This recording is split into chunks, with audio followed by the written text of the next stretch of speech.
Big boss 7 విజేత Prashanth Chanchalguda jail నుంచి విడుదలయ్యాడు. Nampally court ఇతడికి శుక్రవారం బెయిల్ మంజూరు చేయగా తాజాగా జైలు నుండి బయటకు వచ్చాడు. ఈ కేసులో భాగంగా ప్రతి ఆదివారం జూబ్లీహిల్స్ పోలీసుల ముందు హాజరు కావాలని నాంపల్లి కోర్టు ప్రశాంత్ని ఆదేశించింది. అయితే తెలంగాణలోని ఓ పల్లెటూరులో వ్యవసాయం చేసుకునే ప్రశాంత్ తనని తాను రైతు బిడ్డగా చెప్పుకున్నాడు. అలా ఇన్స్టాలో వీడియోలు చేస్తూ గుర్తింపు తెచ్చుకున్నాడు. ఈసారి బిగ్ బాస్ షోలో కామన్ మ్యాన్ అనే ట్యాగ్తో ఎంట్రీ ఇచ్చాడు. దాదాపు 105 రోజుల పాటు హౌస్లో ఉండి విజేతగా నిలిచాడు. అయితే ఫినాలేలో విజయం సాధించిన తర్వాత షోలో నిర్వహించిన అన్నపూర్ణ స్టోరీస్ బయట చాలా గొడవ జరిగింది.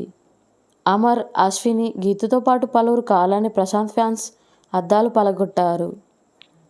షోలో విజేతగా నిలిచిన తర్వాత ప్రశాంత్ ఫ్యాన్స్ని కలిసేందుకు ప్రయత్నించగా తొలుత పోలీసుల వద్దని వాదించారు.